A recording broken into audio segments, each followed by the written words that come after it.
Jambatan kedua Pulau Pinang ialah jambatan terpanjang di Asia Tenggara dan antara yang terpanjang di dunia. Dengan jarak projek sejauh 24 km, di mana 16.9 km merentasi Selat Selatan, ia menjadi penghubung strategik antara semenanjung Malaysia dan Pulau Pinang. Projek kerajaan persekutuan ini mendapat sokongan penuh dari Perdana Menteri Malaysia, Datuk Seri Najib Tun Razak, dan dilaksanakan dengan kerjasama agensi-agensi yang berkaitan untuk menghasilkan infrastruktur bertaraf dunia. Sejak pembinaan jambatan baru ini, kawasan di koridor utara menyaksikan pembangunan pesat terutamanya di sekitar Batu Kawan. Dengan reka bentuk yang elegan, jambatan kedua Pulau Pinang berdiri megah sebagai ikon Malaysia di abad ke-21.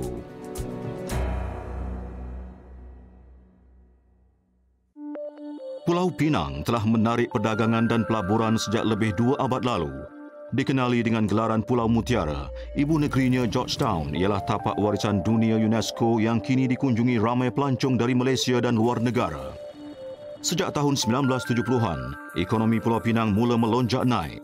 Syarikat-syarikat global, terutamanya dari industri elektrik dan elektronik, membuka kilang-kilang mereka di sini. Pada tahun 1985, jambatan Pulau Pinang dibuka menghubungkan pulau dengan tanah besar buat pertama kalinya. Ekoran perkembangan ekonomi yang pesat, tahun demi tahun, jambatan pertama dibebani dengan kesesakan lalu lintas yang menyukarkan para pengguna. Saya selalu menggunakan jambatan yang pertama. Waktu puncak memang jam. Pernah sangkut daripada pulau nak ke Tanah Besar sampai 5 jam pun saya bisa. Kerajaan Malaysia menyedari akan perlunya pembinaan jambatan kedua bukan sahaja untuk membendung kesesakan, malah menambah baik sektor ekonomi di utara Malaysia. Kerajaan memutuskan supaya projek ini dilaksanakan di Pulau Pinang bertujuan untuk membesarkan pembangunan di utara semenanjung Malaysia selaras dengan Northern Corridor atau koridor pembangunan utara dan juga untuk mengatasi kesesakan lalu lintas. Kajian feasibility dilakukan di peringkat awal dan 3 laluan telah dicadangkan. Laluan utara, laluan terusan tengah dan laluan selatan. Kerajaan Malaysia akhirnya memilih laluan selatan yang menghubungkan Batu Kawan di Tanah Besar ke Batu Maung di bahagian selatan pulau. Ini bertujuan untuk membangunkan sosioekonomi di bahagian selatan dan menyediakan pembangunan seimbang di seluruh Pulau Pinang.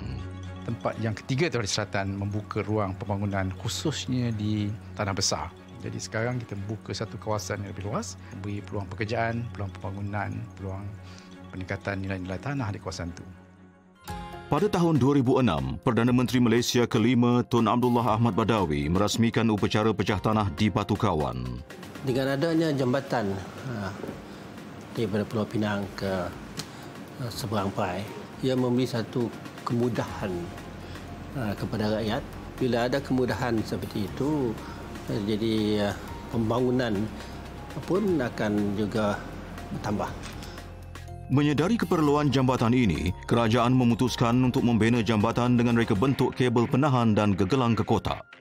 Round about the year 2004, Malaysian government were unanimous in the desire for an aesthetically pleasing form of structure, and finally selected the cable stay bridge.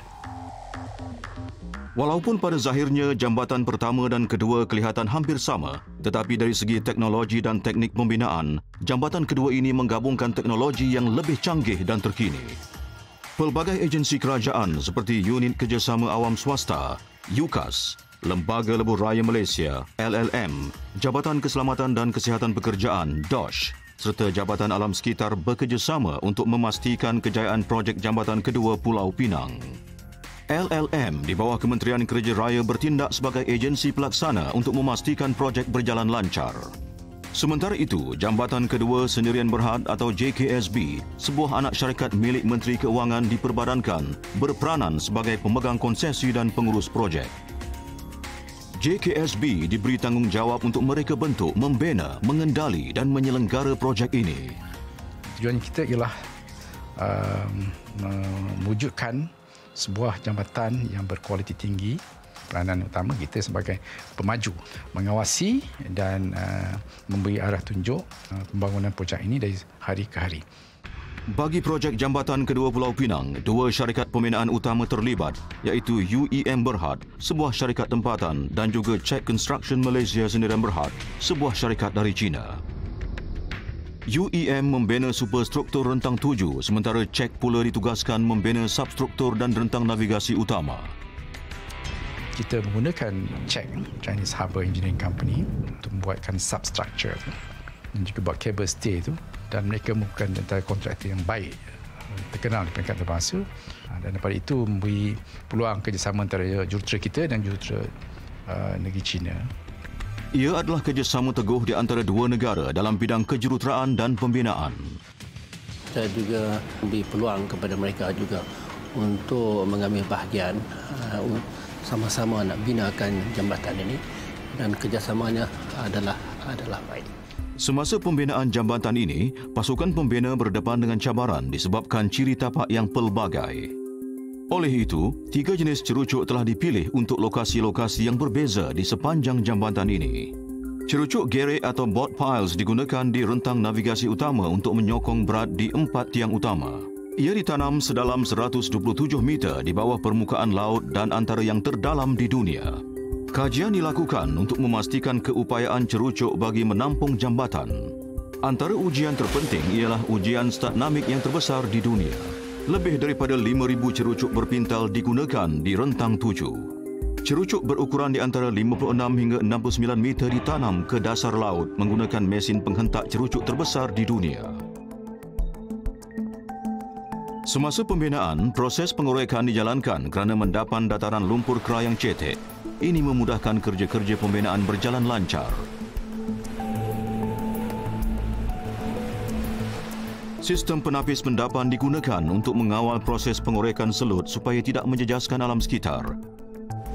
Pakar-pakar dari Kementerian Alam Sekitar telah menjalankan pemantauan rapi dan ujian berkala bagi memastikan kelestarian dan kesejahteraan persekitaran laut. Sebelum kita melaksanakan projek ini, kita telah ada satu kaji tentang kesan projek ini kepada alam sekitar dan khususnya kepada kehidupan air. Sejak 2008 sehingga 2013, kajian menunjukkan spesies ikan telah meningkat kepada 23 spesies berbanding hanya 9 spesies sebelum pembinaan jambatan bermula. Based on the results that we gathered for the past few years of monitoring every month, we confidently say that the construction of the Penang Second Bridge didn't affect much on the water quality, marine water quality surrounding the bridge. Demi kebajikan nelayan-nelayan yang tidak dapat membuat tangkapan di kawasan pembinaan jambatan kedua, JKSB mengagihkan sagu hati kepada mereka yang terbabit melalui Lembaga Kemajuan Ikan Malaysia, LKIM. Saya rasa JKSB telah mengambil berat tentang kebajikan masyarakat nelayan. JKSB telah membagi bayaran sagu hati sebanyak 6 juta kepada nelayan-nelayan terjejas, dan kami pihak LKM telah mengagihkan bayaran tersebut kepada 2,800 orang nelayan di kawasan-kawasan yang terlibat. Dengan pembuatan jabatan ini memang pendapatan kami kuranglah. Tapi terima kasih juga kepada kerajaan kerana memberi sagu hati kepada nelayan-nelayan. Dengan adanya jabatan kedua ini memudahkan semua rakyat di Pulau Pinang dan juga Malaysia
dibuat khusus untuk satu lokasi dan hanya boleh digunakan untuk lokasi yang ditetapkan sahaja. Penjagaan rapi dilakukan untuk memastikan setiap SBG dipasang dengan sempurna. Tugas berat dan mencabar telah berjaya disempurnakan 3 bulan setengah lebih awal dari jangkaan. Ini adalah satu kejayaan cemerlang bagi UEM. It is really great to be part of this whole team, and every one of us feels like we are members of a team that actually delivered something very, very meaningful to the nation. Setelah siap, SBG dihantar ke laut menggunakan tongkang. Untuk membina rentang 7 dengan segera, memerlukan kerjasama di antara pasukan pembuat dan pasukan pemasang SBG. Segmen-segmen diangkat satu persatu oleh rasuk pelancar. 14 SBG disatukan menjadi satu rentang. Kabel atau tendon dimasukkan ke dalam SBG melalui saluran pipe yang tertanam di dalam segmen. SBG terletak di atas getah khas dikenali sebagai galas getah asli redaman tinggi atau High Damping Natural Rubber Bearing HDNRB. Ia dapat melindungi dari gempa bumi melebihi 7.5 pada skala Richter. High damping rubber bearings are devices consists of laminates of rubber and metals to be used to protect structures from earthquake. HDNRB direka khas di Pusat Penyelidikan Tun Abdul Razak di England oleh Lembaga Getah Malaysia dan diperbuat dari getah tempatan. The crucial component of this high damping rubber bearing is that the rubber is developed with unique characteristics. When there are no earthquakes, the bearings are very stiff. But the minute the earthquake comes, the bearings automatically become soft. It will isolate the vibration or the energy of the earthquake from being transmitted to the structure. Jambatan Kedua Pulau Pinang mencatat rekod penting sebagai jambatan terpanjang di dunia yang menggunakan HDNRB untuk melindungi daripada gempa bumi. Rentang navigasi utama merupakan mercu tanda jambatan ini. Pembinaan rentang navigasi utama dilakukan dengan perancangan rapi dan penuh teliti. Salah satu struktur utama di rentang ini adalah sistem penampan penghadang keluli untuk melindungi struktur menara jambatan daripada hentaman kapal. Ia juga bertindak sebagai acuan kepada tetopi cerucuk. Penggunaan kuantiti konkrit yang sangat banyak dalam pembinaan jambatan ini menjadi cabaran kepada kontraktor. Penuangan konkrit bagi tetopi cerucuk dilakukan berterusan hampir 4 hari dan menggunakan lebih dari 250 tan konkrit. Anggaran bagi jumlah konkrit yang digunakan ialah seperti pembinaan 35 buah rumah teres 2 tingkat. Di dalam proses ini, kawalan suhu amat penting supaya konkrit mengeras dengan sempurna. 2 menara berbentuk H yang melebihi ketinggian 90 meter dibina dalam 24 segmen menggunakan acuan panjat hidrolik. Menara ini menyokong sistem kabel penahan berbentuk kipas. Kabel penahan memainkan peranan amat penting bagi menyokong jambatan ini. Setiap kabel penahan mempunyai lembar dawai dengan kekuatan tinggi untuk kestabilan struktur ini.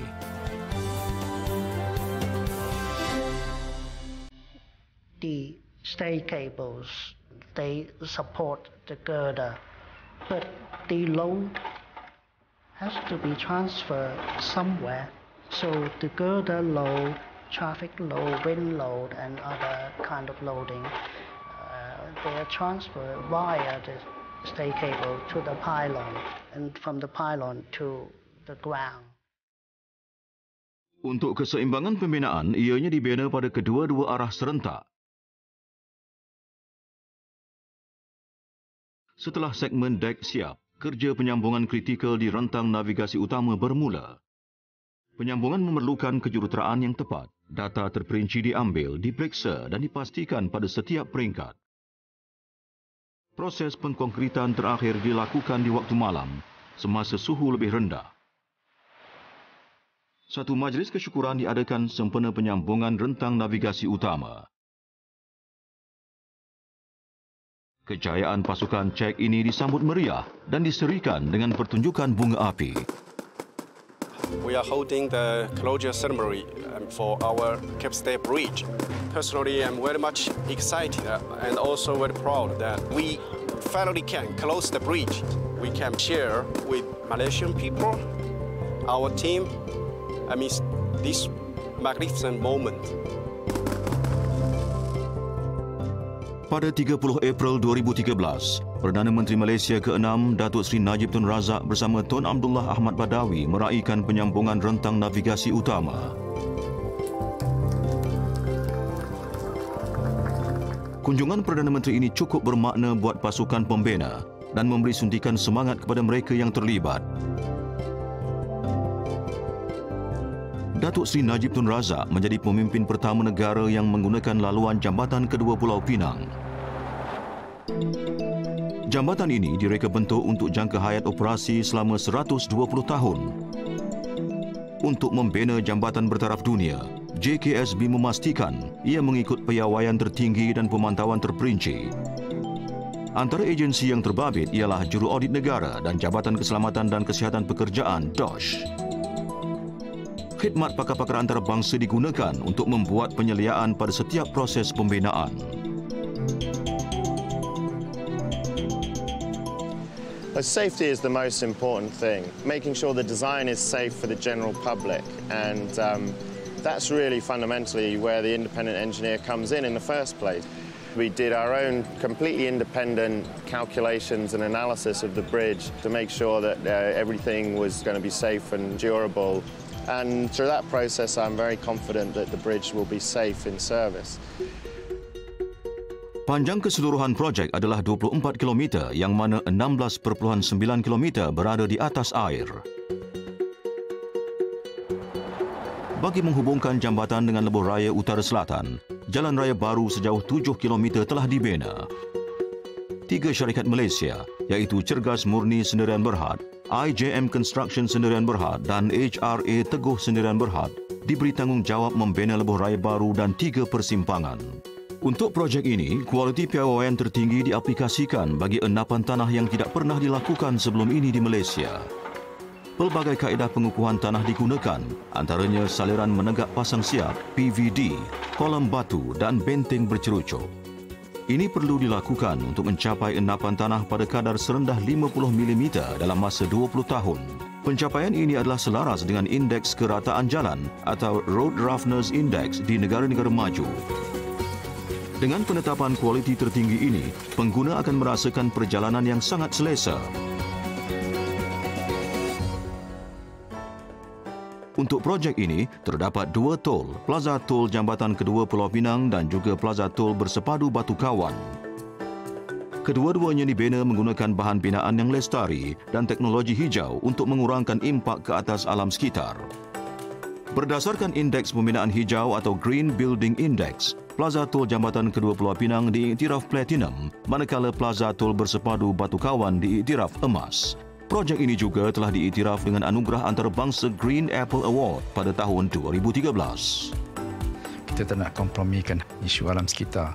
Kita menggunakan teknologi yang startup dengan keperluan antarabangsa dalam bidang environment, manajemen pengurusan dan juga dari segi pengurusan kesihatan dan keselamatan pekerja. Ciri reka bentuk jambatan yang melengkung direka khas bagi menjamin keselamatan dan keselesaan pengguna. It's lovely S-curves. Driving in the car and you're in this, maybe a sports car, music, and you're looking at this thing, it'll be tremendous. So this is exactly what you need on a large project. But the driver, because he's driving a curve, is not bored. He can pay more attention to the curves. Untuk menambah keselamatan pengguna, jambatan kedua mempunyai laluan berkembar dengan lorong motosikal khas. Ada kek safety lah untuk motosikal, untuk asing lah kata. Yang ni boleh safe sikit lah, ada pasal lorong motor tu. Sebelum jambatan kedua ini dibuka kepada orang ramai, ujian rapi dilakukan untuk memastikan keselamatan kepada pengguna. Ujian bebanan dilakukan di rentang navigasi utama, rentang 7 dan bahagian susur penyambung ke Batu Maung untuk menentukan struktur ini mampu menampung bebanan trafik seperti yang ditetapkan. Ia adalah yang pertama dikendalikan di Malaysia dan Asia Tenggara sebelum jambatan ini dibuka kepada orang ramai. What we've found is that the bridge is behaving as expected. We're pleased with the results, and we're sort of thankful that everybody's been here to support the load testing. It's been a good and smooth operation. Apabila dibuka sepenuhnya, dijangkakan sehingga 30,000 kenderaan akan menggunakan jambatan kedua setiap hari. Ini akan mengurangkan kesesakan trafik di jambatan pertama sebanyak 25%. Perasaan saya sebagai penduduk di Penang ni, dia dapat menyelesaikan masalah jam lah dan laluan akan lebih mudah lah untuk ke seberang sana kan. Projek ini juga telah menyaksikan pembangunan pesat di kawasan sekitar seperti di Batu Maung. Berbanding dengan dulu kira pembangunan tak banyak sangat. Hotel pun banyak sekarang. Customer daripada luar negara, daripada negeri lain pun datang ke hotel sini. Nilai dan permintaan untuk hartanah di Batu Maung dan kawasan selatan Pulau Pinang telah menunjukkan peningkatan. Apa di kawasan Batu Maung ini dulu kita nampak industri area saja. Apabila siap saja jambatan kedua ni, kawasan keliling, development dan membangun begitu pesat sekali. Jambatan kedua mendorong kilang-kilang memperluaskan operasi mereka di samping menarik lebih banyak pelaburan baru dari syarikat tempatan dan antarabangsa. Terdapat lebih banyak pembangunan di kawasan tenggara di Pulau Pinang macam Batu Maung dan Teluk Kembar dan juga di tanah besar sepertinya Batu Kawan dan Bukit Tambun. Di Batu Kawan, syarikat-syarikat multinasional seperti Bose dan Honda telah meluaskan operasi mereka. It's very much honorable for us, especially we are becoming the Batu Kawan, among the Batu Kawan is the pioneer. We are now in the very strategic place, just next to the interchange. After the second bridge opening, very easy to communicate with the airport, and also many of our associates lives in the Penang Island. That's why the daily communication very become better. That's why the benefit is very big for us. Sejak pembinaan jambatan, kawasan Batu Kawan telah mengalami banyak perubahan, terutama dari segi pembangunan. Dulu kami duduk estate jambatan pun tak ada. Lo ni rasa bangga dulu kalau macam dulu kan. Kami duduk Kawan ni macam mundur tau. Orang pun tak kenal kami. Kalau pergi mana macam orang tanya. Hampa duduk mana? Batu Kawan. Tempat kat mana ni? Lo ni orang sebut Batu Kawan. Seronok lah. Ada stadium. Lepas tu sebut pula jambatan berdua. Lagi seronok. Pemilik perniagaan kecil juga menyaksikan peningkatan dalam perniagaan mereka.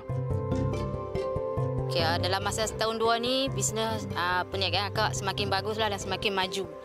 Kalau Penang Secondary dia buka kan, okay, dia boleh majukan sini, okay, kilang lagi banyak dekat sini, orang pun boleh ramai lagi. Sekarang memang berganda-ganda lah kami punya keuntungan tu. Kira baguslah perniagaan kami sekarang. Bandar baru di kawasan Batu Kawan dan persekitarannya seperti Bandar Kasia sedang menyaksikan pertumbuhan pesat dan akan menawarkan kediaman untuk lebih daripada 250,000 orang penduduk. I think the area is developing, but they've already started all this because of the bridge. And the prices of the houses are going up. Jambatan kedua Pulau Pinang ini bakal menjadi pemangkin kepada pertumbuhan ekonomi di koridor utara. Bukan sahaja Pulau Pinang, malah Perlis, Kedah dan Utara Perak juga akan mendapat faedah darinya. Jambatan ini boleh dikatakan jambatan yang boleh memberi manfaat dari keseluruhannya dan saya yakin bahawa ini sudah pasti membawa kebaikan kepada bukan saja pelancongan tapi pembangunan baru khususnya di Tanah Besar dan juga Pulau Pinang. Pasukan pembina projek berbangga dalam melaksanakan pembinaan jambatan kedua Pulau Pinang yang menjamin keselesaan dan keselamatan, mencapai kualiti terbaik dan penggunaan kos yang optimum. Teknologi yang digunakan oleh ni engineers kita ni semuanya Malaysian engineers yang ada akan terbukti kemampuan dan kebolehan. Itu yang baik. Jambatan kedua Pulau Pinang bakal memberi manfaat terhadap pembangunan negeri Pulau Pinang dan seluruh negara Malaysia.